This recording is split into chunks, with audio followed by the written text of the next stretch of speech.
May the 19th, 1458 BC. A rebel warlord challenges the might of Egypt. The two greatest armies the ancient world has ever seen are ready to fight. The fate of Egypt lies in the hands of its young pharaoh, who has never before seen battle.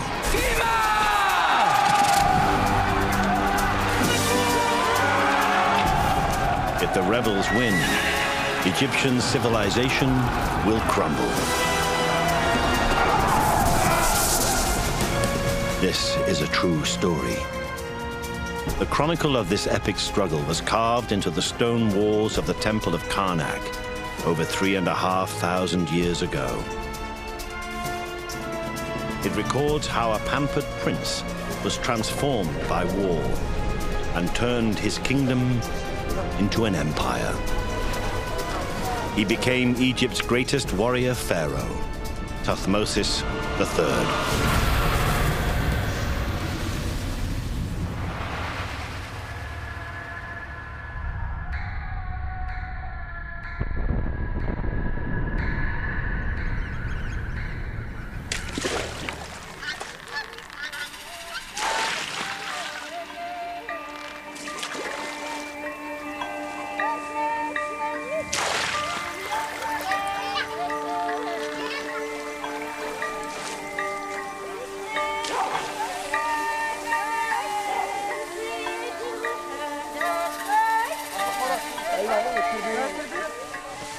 For a generation, Egypt's 3 million people have lived in peace and prosperity.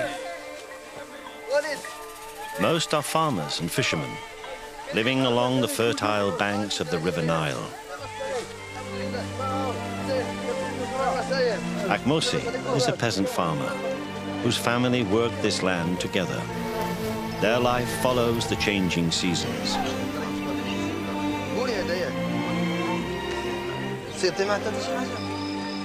Egyptians marry young. Thutmose's wife is just 16.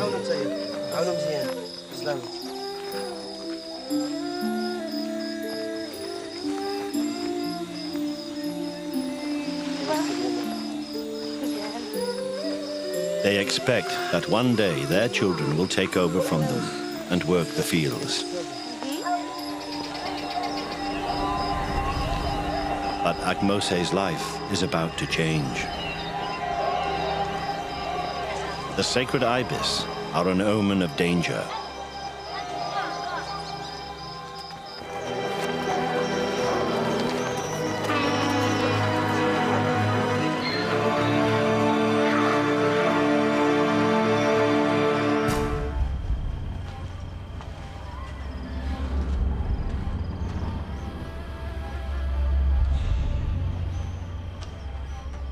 "200 miles away in the capital, Thebes, Queen Hatshepsut, the female pharaoh, is dead.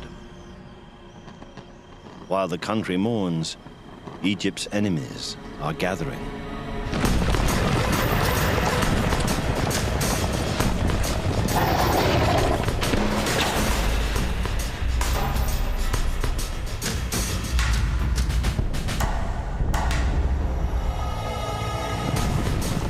The Prince of Kadesh, an embittered Syrian warlord, is whipping up revolt among the tribes of the north.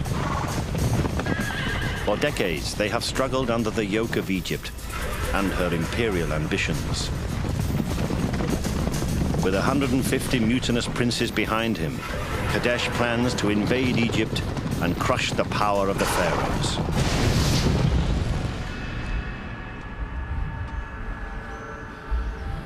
Egypt is vulnerable.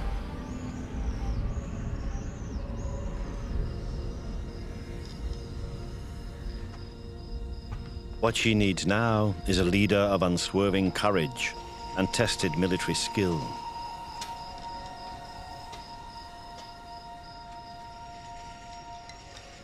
But the new pharaoh is Thutmose III.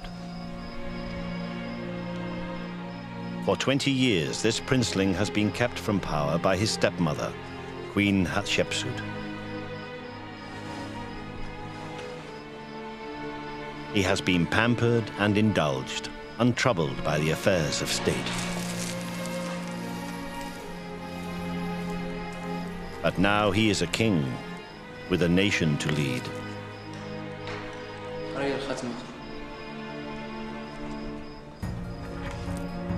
To the Egyptians, he's a living god. His body, a sacred object.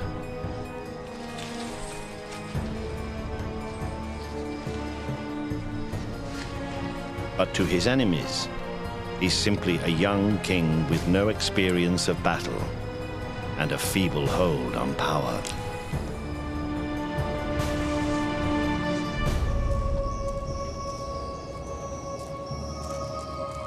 Thutmose comes from a long line of warriors. A century and a half ago, the founders of his dynasty expelled the ancestors of the Prince of Kadesh from northern Egypt. Syrians and Egyptians have struggled for supremacy ever since.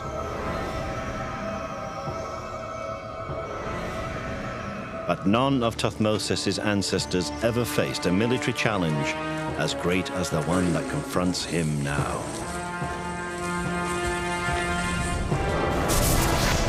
3,500 years later, this is modern Luxor and the ruins of Thutmose's temple of Karnak.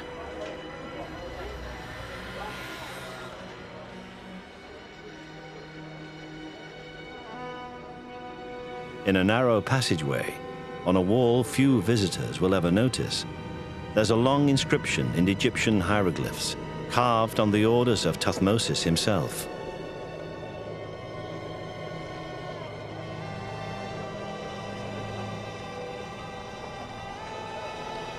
It tells the story of his war against the Syrians, which begins in the winter of 1458 BC.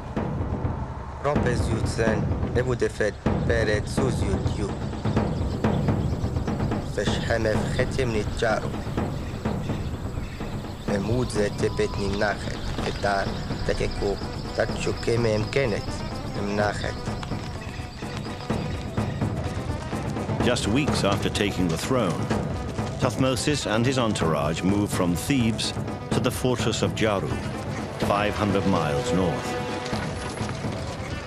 Jaru is on the Syrian border. It's Egypt's largest garrison and the gateway to the Middle East.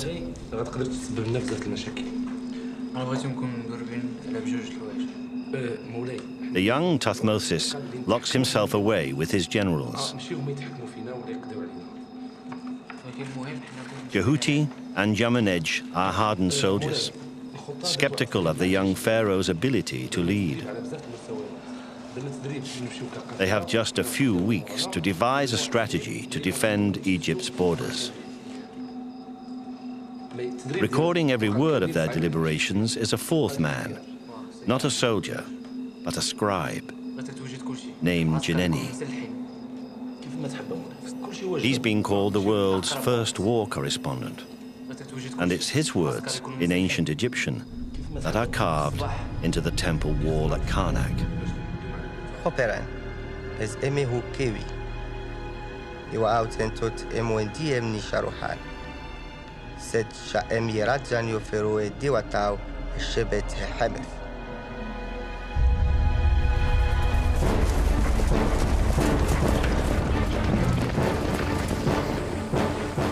The Prince of Kadesh and his allies have gathered at the city of Megiddo, near present-day Jerusalem.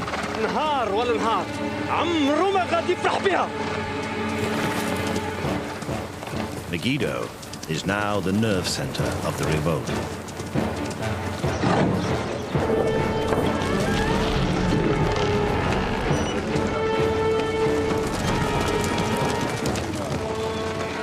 Kadesh has persuaded the northern warlords to provide him with every fighting man they have. Under his command is the largest Syrian army ever assembled.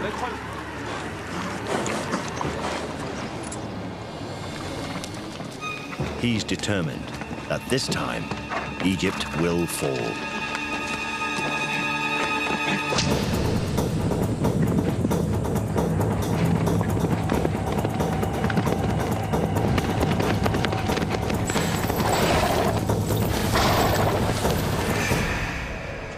مولاي الأمير القديس كاين في ماجيدو.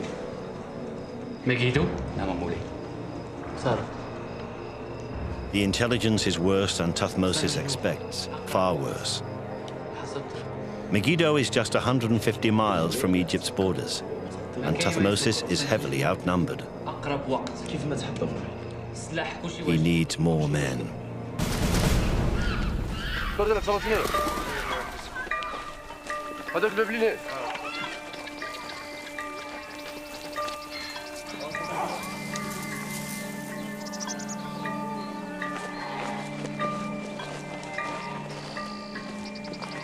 حاج محمد هي اش بغيتي؟ فين ولد؟ ها هما كاين باك صاحبنا واخ مستحبنا ها هما واسميتك انت؟ ها هما علاه اش بغيتي؟ شحال عمرك؟ Conscription is nothing new in Egypt. شحال عمرك؟ For centuries, peasants have been taken from the land to build canals, temples, and pyramids. اسميتك انت؟ باقي صغير غادي نديو هذاك صافي هذاك اللي غنديو لا دوني انايا في لاصتو سكتي لا هذاك اللي غنمشي ما تمشيش بلاتي راه وريتوني انا But Ahmose is destined for something different. هذا اللي غنديو The army. لا ما يمكنش ما تخليوش يمشي اش كديروا دير معاه لا لا لا حول ولا قوه الا بالله لا ما يمشيش لا حول ولا قوه الا بالله لا ما تمشيش ما نقدرش نخلي خويا ما نقدرش ما تخلينيش ما تمشيش وحنا وحياتنا لا غادي صافي ما غاديش نمشي Ahmose knows he may never see his wife and home again.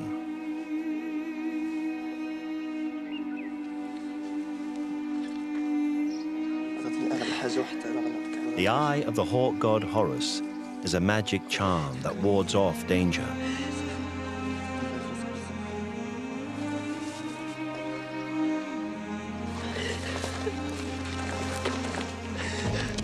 Every Egyptian is now touched by the threat to the kingdom.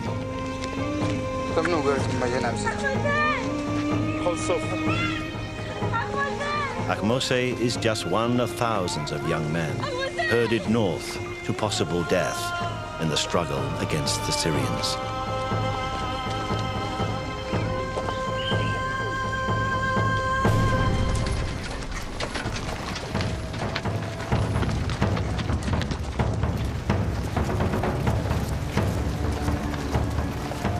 In February 1458 BC, Ahmose and his fellow conscripts reached the fortress of Jaru.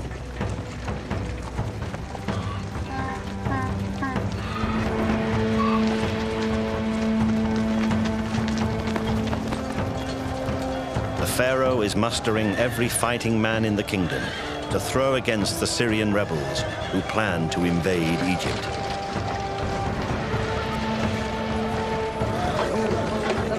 Ahmose is a peasant farmer who has never left his village before. He is now going to be made part of the most sophisticated army the world has ever seen. Quartermasters marshal food, weapons, and clothing supplies. Every day, an army of 10,000 men consumes 14 tons of grain and 95,000 liters of water. The wealth of Egypt pours into the war effort.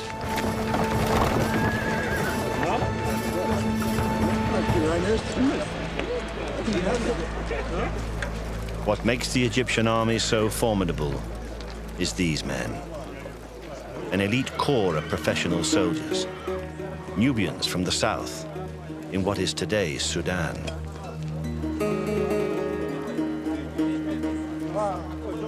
Nakht joined the pharaoh's army 3 years ago, along with 5 men from his village.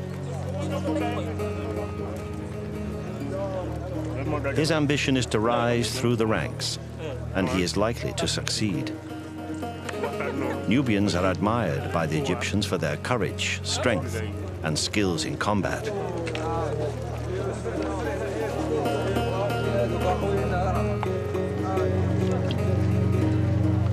For men like Nacht, the coming war is an opportunity.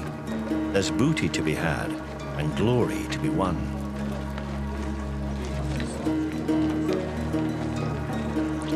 Other Nubians have become generals and risen to the top of Egyptian society.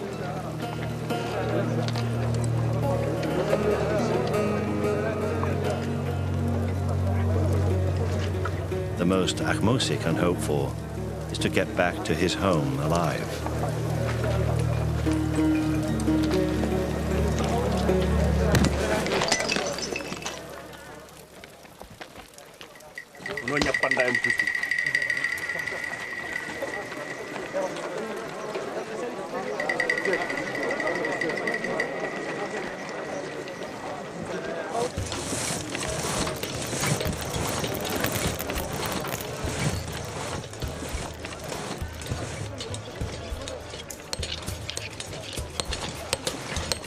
Raw recruits must be made part of the military machine.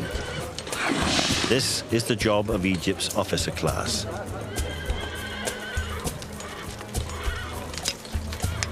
Yamunej and Jehuti are two of the pharaoh's most trusted generals.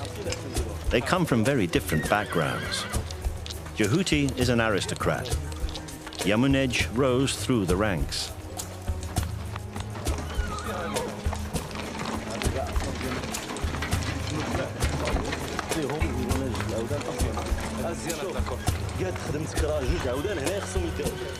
Officers will be equipped with the latest military technology.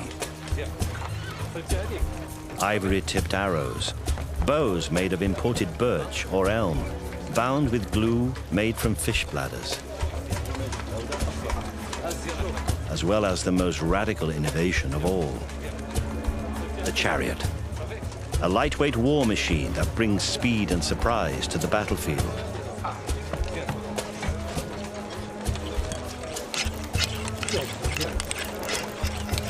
The lower ranks will use more basic weaponry, axes, knives, and spears.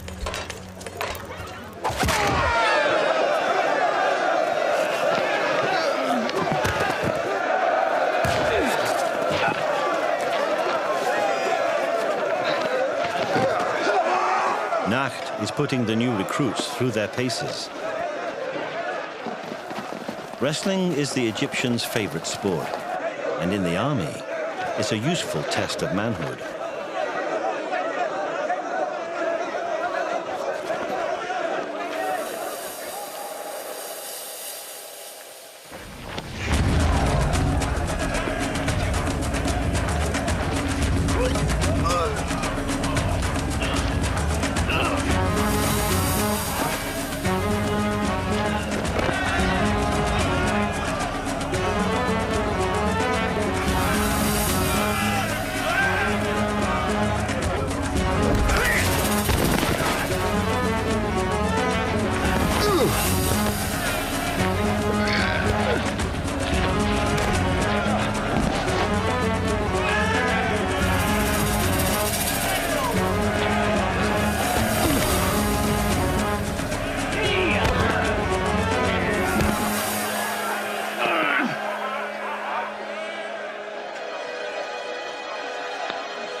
Ahmose has made the grade, and the pharaoh's army is in fighting spirit.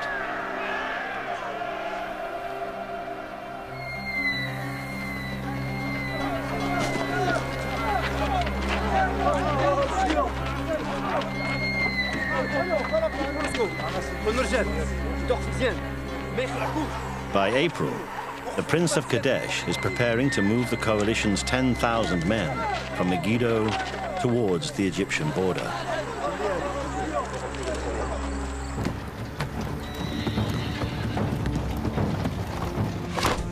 Thutmose, the inexperienced leader, has grown in confidence. He won't wait for the Syrians to invade. He won't fight a defensive war.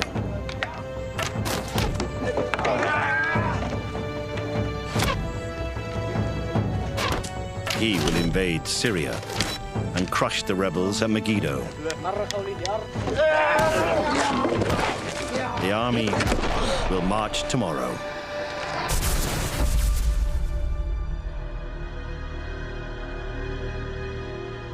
This momentous decision is recorded by Jeneni in his chronicle, inscribed on the walls of the temple of Karnak. Rampezut moi, te pesho mo soiftu, wadza emseten imkene, nach emutza emachro. Secheret cherewe pefchetzi, sewodzech tatchukene.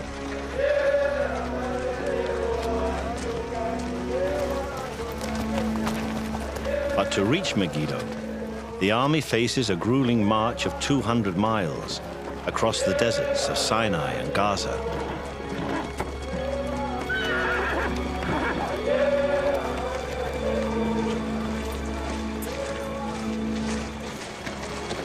Jeneni the scribe is part of the campaign.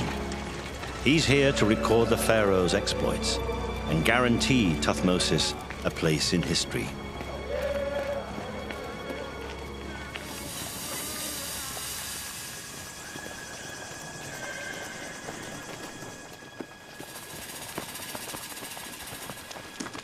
Jeneni is not interested in the hardships of foot soldiers, such as Ahmose and Nacht. But this 1,000-year-old papyrus, discovered in a tomb in Luxor, tells us what life was like for the ordinary soldier on campaign in Syria. ستاهم إرخارو بيصرف إفسو بنحبسو أمتبتو إناف مشعو إرقاي أمتاسو زويف محرخمت انهورو إيوشانس ميداباي حاماي ستخاتف وحيو إخامف دجاتف حاف قانف باتف سقابي ومشعو.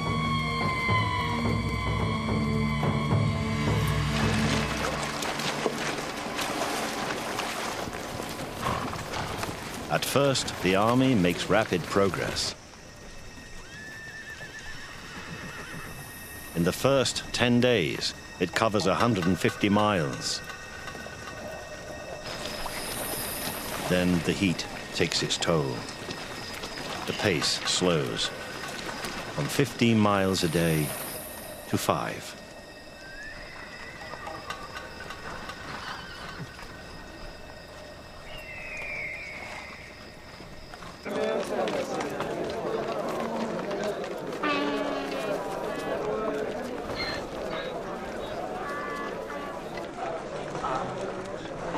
Three weeks later, and the troops have crossed the Gaza Strip and the hills of Canaan. They're camped deep inside Syrian territory at Yacham, in present-day Israel.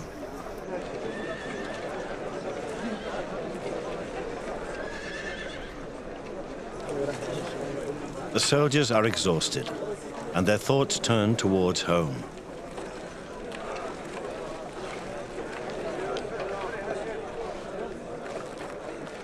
Ahmose, like every Egyptian, is terrified of dying outside his native land. If he's buried in foreign soil, without his family to tend his grave, he'll have no chance of reaching the afterlife. If he dies here, his spirit will be cast into oblivion, and he'll face a second death. And perhaps Thutmosis, despite his status as a god, is troubled by the very same thought. He's just 30 miles from Megiddo and the rebel army, and now he must make a decision.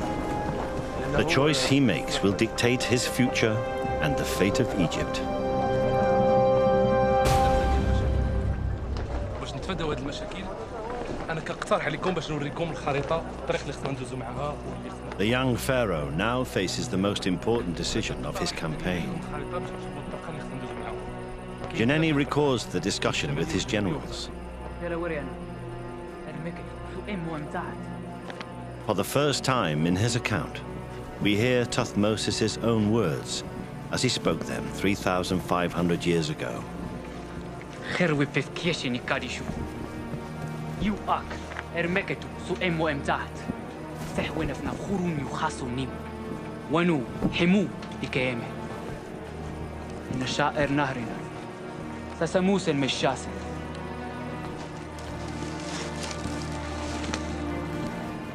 Surprise is the key.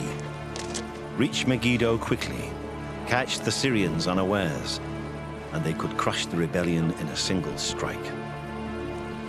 هناك خصنا نمشي. From their camp at Yacham, there are 3 routes to Megiddo.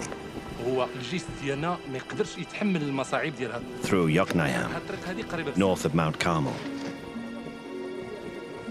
إنما المشكل ديالها هو أنها تعرضوا لبزاف ديال الأخطار. South through Tanakh, approaching Megiddo from the southeast. وكيبقى الاقتراح ديالك هو الاقتراح. These are the safest routes, but also the longest. There is a third approach, the Aruna Pass, a narrow gorge that snakes through the mountains. It's the most direct and the most dangerous. For hours on end, the army would be exposed to ambush.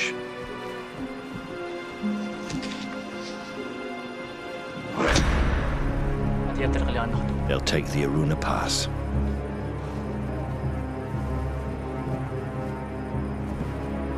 The generals think the young pharaoh is wrong. Janeni records their words.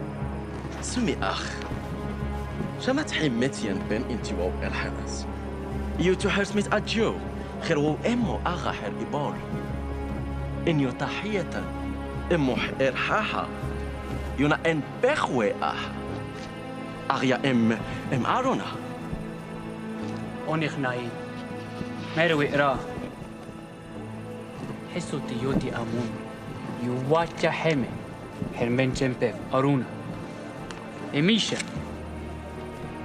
أنت ليبا في موجة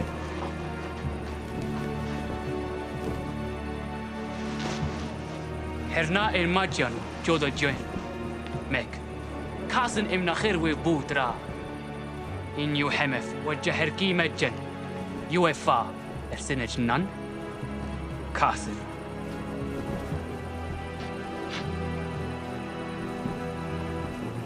وين ينبك إنسان نبف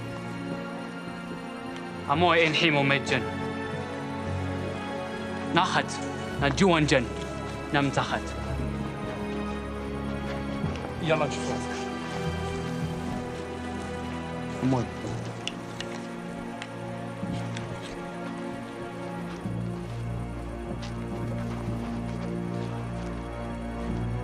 But has Tuthmosis signed the army's death warrant?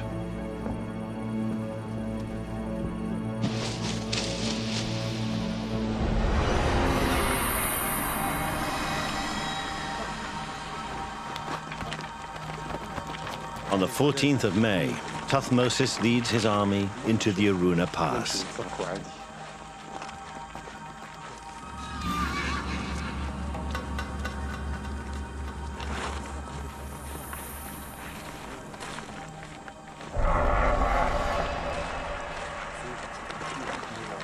"10,000 men must march in single file through the narrow gorge, utterly exposed.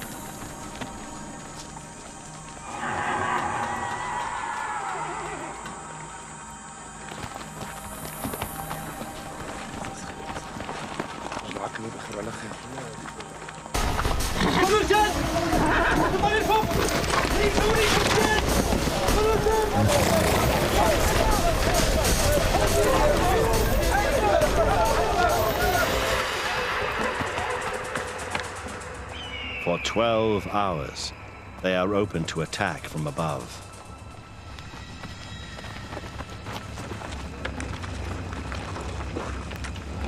بس على ما صافي كتشرى ماكو قاعد ناقص لي يديروا ترى دخل المدف والله يحفظه صافي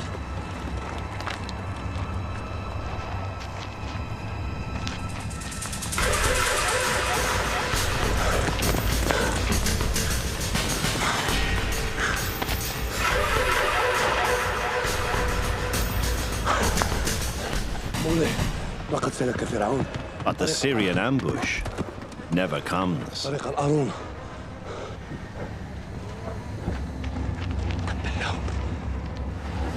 Kadesh has been outwitted. He expected to ambush the Egyptians on the southern route to Megiddo. Now his troops are in the wrong place. All he can do is scramble back to Megiddo.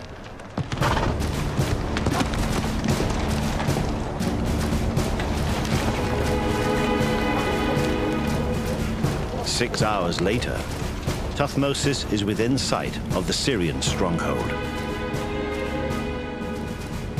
ورونم نخاسو محتاج تبو إم خوينف محبو إن ديمي خا بامح المجدو. Tomorrow, for the first time, Thutmose will lead his men into battle. Here at Karnak is Jineni's eyewitness account of the final minutes before the Battle of Megiddo. It's the 15th of May, 1458 BC. Rompez yut cheme, te pesho mosus yut wa. Katmi su teptua ezet redi, em hunimetcha edzeref sesh. Udza hemef hewereret nitza savuyemenoev nuarachet. Mehor jemaneb yerchet. Thutmose anoints his peasant soldiers with sacred perfume to bring down the gods' blessings on them in battle.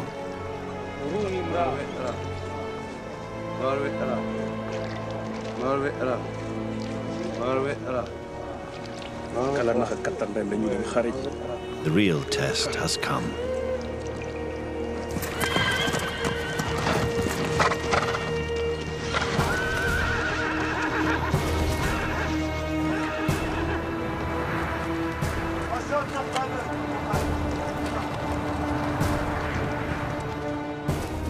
Jineni describes the Egyptian positions.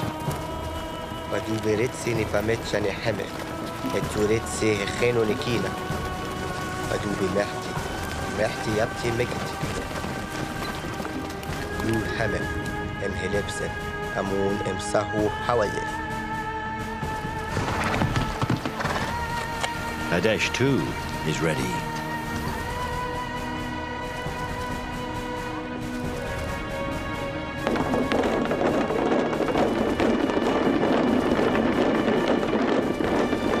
Egyptians and Syrians face each other at last.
Syrian bodies drop around him, Kadesh's dreams of conquest evaporate.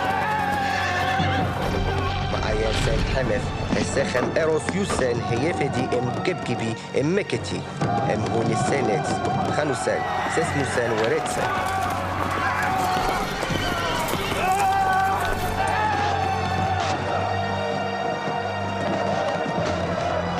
هوتو ساتن تبتت هوبسوسن انديان بين ازت ختم ناين رومت ديان بينيروس خانوسن هبسوي اتبتت ست هيري ديان بين. All Kadesh can do is save his own skin.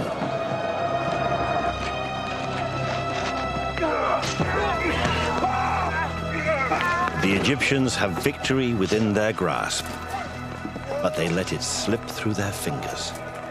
Instead of attacking the city, they loot the bodies of their Syrian enemies.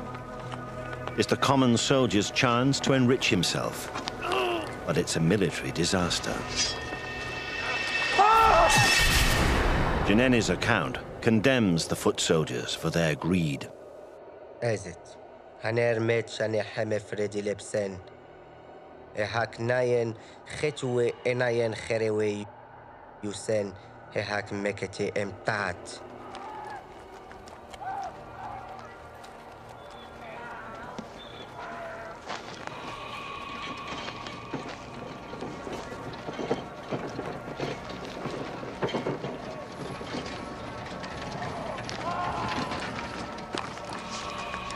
Ahayen haksis mutese. Werets nebu heads eruem hak. Sekusenset zer emsetzetsi mimirumu. Emkahshenu metchanachet nihemef hehopchetu eru. The Egyptians measure their success by collecting severed hands. But this is not yet a victory.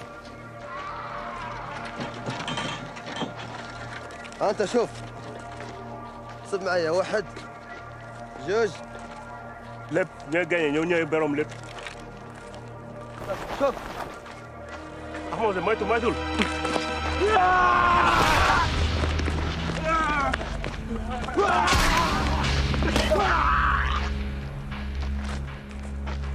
Has the greed of the foot soldiers been the Egyptians' undoing?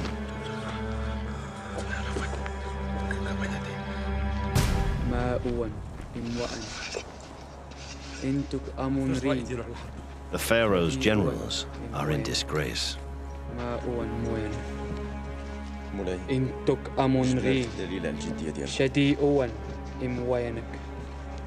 It was their job to take Megiddo. Instead, they stood by while their own soldiers plundered.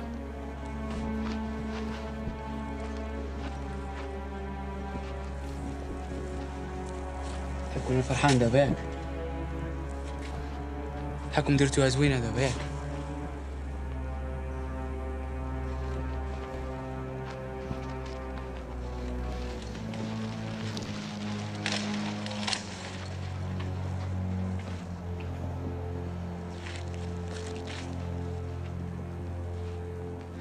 رنوينا منيونا خط مكرات ديانة انتو مكراه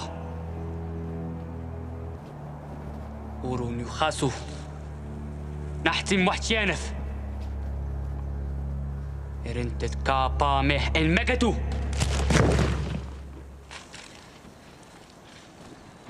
خرجوا عليا Thutmosis will now have to starve the Syrians into submission.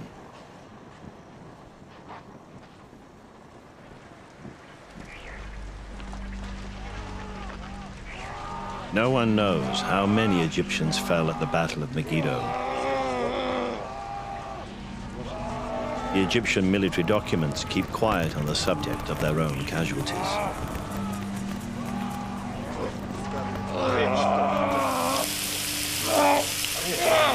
What we do know is how Egyptian surgeons treated the wounded.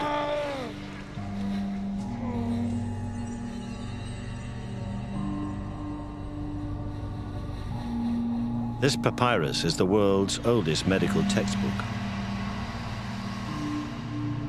It gives detailed descriptions of treatments for battle injuries.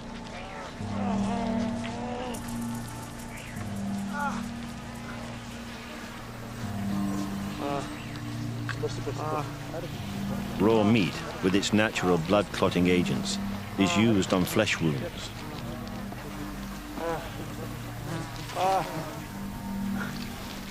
Burns are treated with a mixture of gum, ram's hair, and the milk of a breastfeeding woman.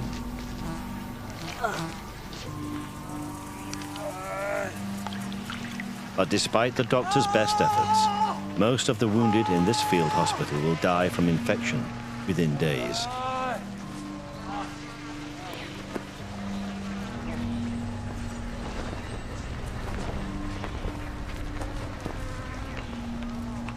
Another ancient text sums up the fate of many Egyptian soldiers.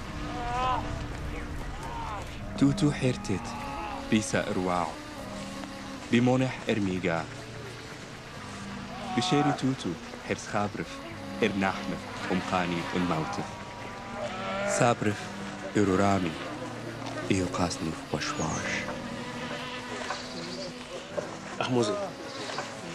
أحموزي بودا فمولو تي جيني نده داني جاكو دي نياخي دين تي جيني نيول دينا جاكو جاكو دي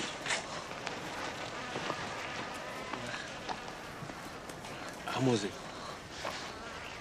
أحموزي أحموزي أحموزي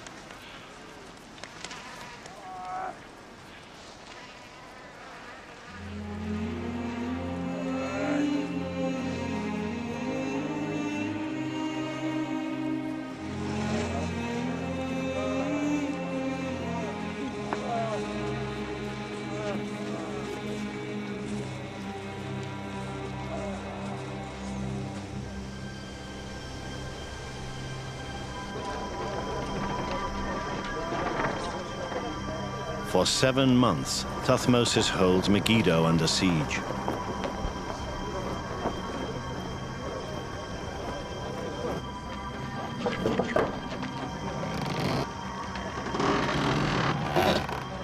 Finally, in December 1458 BC, a symbol of surrender.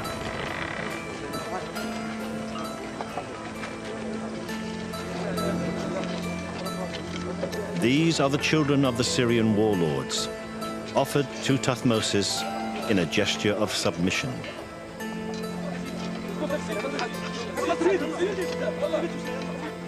The Syrian revolt is over. The children will be taken to Egypt as hostages and killed if their families rebel again. Some are destined to become puppet rulers within Thutmose's new Egyptian empire.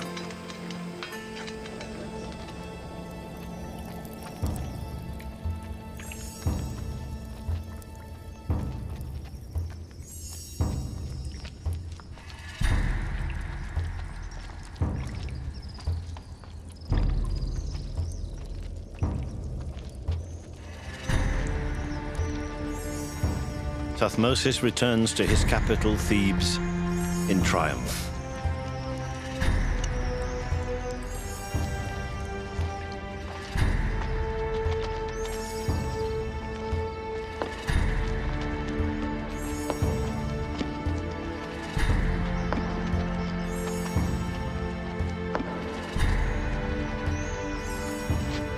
No one doubts his strength now.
urunu khasuten hikhentu eru.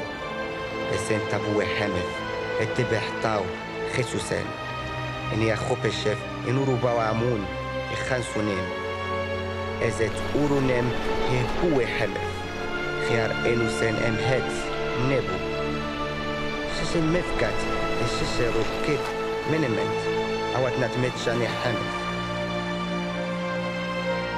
Watket emusa khiar enu mkhentet. The final words of Jineni's chronicle are those of the defeated enemy, the Prince of Kadesh. نيو حمن إريبونا همون خباغا هون أخجات باينا إم أهاون نئونا جرن تدمان الباوف الرديان خنان طاو مررف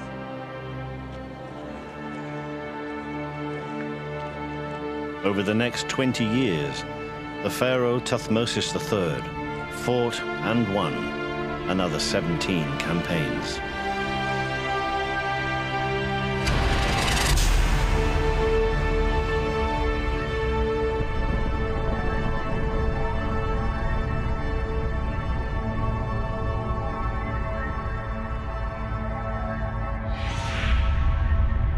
At the time of his death and mummification in 1425 BC, he had imposed Egyptian rule across an empire that extended, he claimed, as far as the circuit of the sun.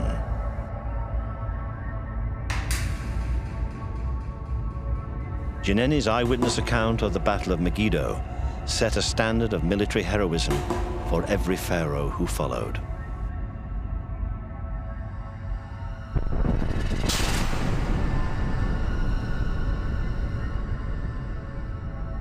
As Thutmose intended, he is still remembered today as Egypt's greatest warrior pharaoh.